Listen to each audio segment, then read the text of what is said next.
The Gina and Maddie podcast. Big week for a lot of households across the coast. Back to school, different schools, different times. Drip feeding, my lot don't go back till Thursday. There are schools back at the moment. But I thought because this time is a big milestone for a lot of households, we'd get Genevieve Muir on from Connected Parenting. I've seen a bunch of her stuff on the Kindred app. She's one of the best in the biz when it comes to small people, which is funny because she does have a new book out, which is today. You can get it wherever you get your books, called Little People, Big Feelings, and she joins us online now. Hi, Jen.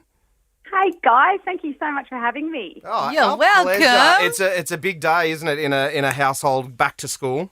Oh, mate, it's a huge day. I've got 4 kids. I had a Year 7 starter nervously heading off yesterday. I've got a Year 9 starter who thought he had it all together, but then last night had a big panic. He didn't have it all together.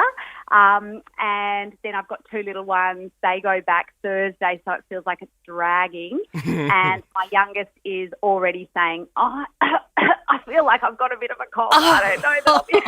Oh, yeah. My little boy, he's not little now, he's 21. When he was little, the school used to ring me all the time and say he's got a bellyache. He just didn't want to go. How do we navigate this area, Jen? Because it is, especially off such a long break, I feel like these were the longest school holidays ever. But I think how do we a little prepare bit them? too long. Yeah, 100%. How do we prepare ourselves and the kids for getting back to school? Look, I think, and look, conscious that a lot of kids are going back today or tomorrow, I think what we can do is, as soon as we realise, so, even now, have a conversation today or at dinner tonight, just reminding your kids it is school going back tomorrow.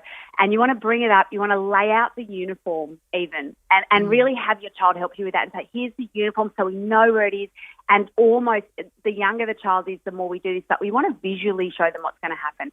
So for little kids, I love a visual routine where we might even get a whiteboard or a piece of paper and go, tomorrow, big day at school, and these are our steps. We're going to brush our teeth, do our uniform, and then mum's going to take you off, or whatever it is that the routine's going to be. And what that does for all kids, but particularly anyone starting something new, is it lets their brain have a chance to practice the emotions that might come up, the day before, while we're safe and not under the pressure of getting out the door. Oh, what so a that great can idea. really, really help. Yeah, it's such a simple thing. It makes such a big difference. It might even be getting their input on packing that lunchbox the night before. That's something I do with 4 kids. I can't do it the morning off. Yeah. And so getting their input, what do you want in your lunchbox? And you're getting that opportunity to refresh their little memories that it's coming. The next biggest tip I have is, always connection makes such a difference. We know that, for our particularly primary school kids and younger, and there's also kids starting preschool even, they have to separate from us. And as much as I heard you, Matt, talking about your little one, dashing off with confidence, even for our confident ones, there can be that they're super confident dashing off, but sometimes when they reconnect with us at the end of the day, they're falling apart, they're exhausted. And part of that exhaustion is sort of holding it together, being that person all day at school that they need to be, that good kid that follows the rules and sits on the floor with, hands in lap. All of that stuff they've got to do. So one of the things that helps them be that person is connection. And it might even be just having a little bit of time playing their favourite thing or, showing an interest in their favourite thing. So for little kids, it's, getting down on the floor and joining them in their cars or whatever they're into. And for older kids, you might even go, I'd love to join you in your game of Fortnite tonight. Yeah. You just sort of join them where they're at. It shows them that their love for who they are, and it gives them that little bit of extra oomph to go into that school day. And no matter what challenges they get hit with, they'll feel that little bit more secure with that connection on board. We're chatting to Jen Muir from Connected Parenting this morning, talking about all things back to school. Jen, another one that this is something that I've learned along the way, is that especially with the littler ones, there are so many activities. Kids are doing so much stuff after school, so much more than when I was a kid, especially in these early days of going back or starting school. It was beneficial for us just to not do any activities for the first little bit, just 100%. let them come home and decompress and be angry and not rush them out. Okay, you got swimming, then you got to go to soccer, then you got to go to footy, then you got to time. Too much. Too much. Yeah. It's so true. We are so busy. I mean, particularly anyone with a child starting kindy or prep, I am 100%. Just pull them out.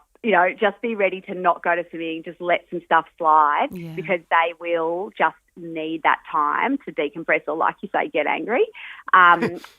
Totally. But even for older kids, you know, I remember when my eldest started year 7, I thought, oh, look, you know, he'll be fine. He knows what he's doing. Couldn't believe how tired he was for almost the whole first term. And then they get the hang of it, and then you can reincorporate everything. But, yeah, the more you can ditch so that they get a bit of downtime, I think the better. I wish I knew you when my child started school, Jen. This is such good advice.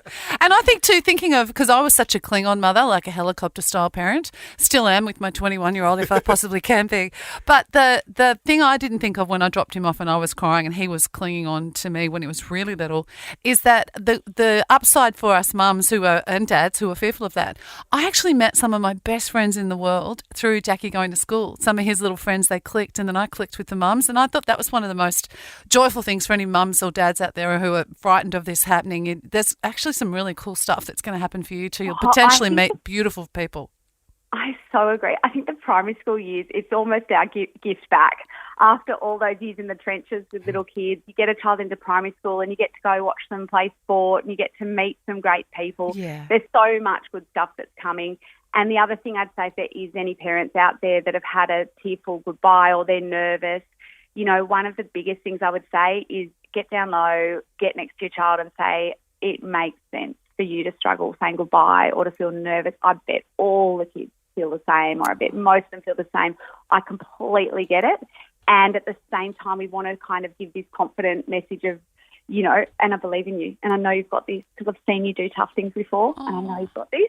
So it's this balance we're trying to hold as we absolutely validate that emotion and go, you know, I struggle going back to work. I get it. And at the same time, I know there's really great things ahead for you. And I think we can hold those two things and then we get in the car and sob our eyes out. Yes. I could talk to you all morning, Jen. too. You've got, just quickly, we have touched on the younger ones, the older ones. You've got someone going to year 9, which I think is the hardest year. You're 15, your hormones are going through the roof. Your body says you're going to look the most unattractive you ever are in your life, but you're going to be interested in people. How do you go with the older kids? Because the social anxiety around high school is huge. Yeah, look, it's one of those things. I always say, my son's 14, he turns 15 this year. I always say, if you've got a 14-year-old in the house, you need to take off 10 years and you've got a 4-year-old again. So, oh, wow.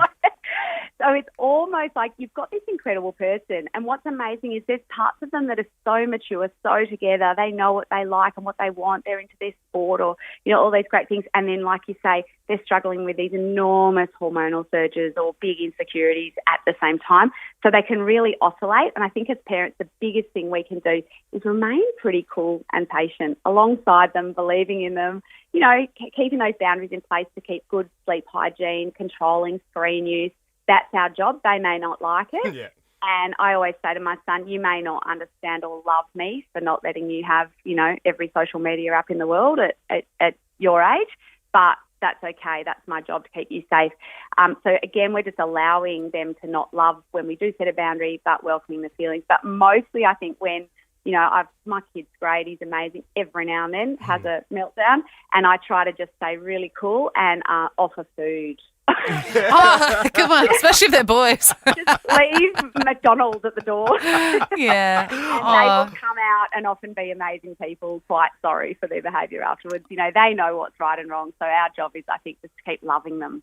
Jen, you're wonderful. We might get you back and talk on the topic of social media a little bit later down the track because I'd love to pick your brain on that one. Your new book is out today. Congratulations, Little People, Big Feelings. We're out of time, but in a sort of summary, what's the book about?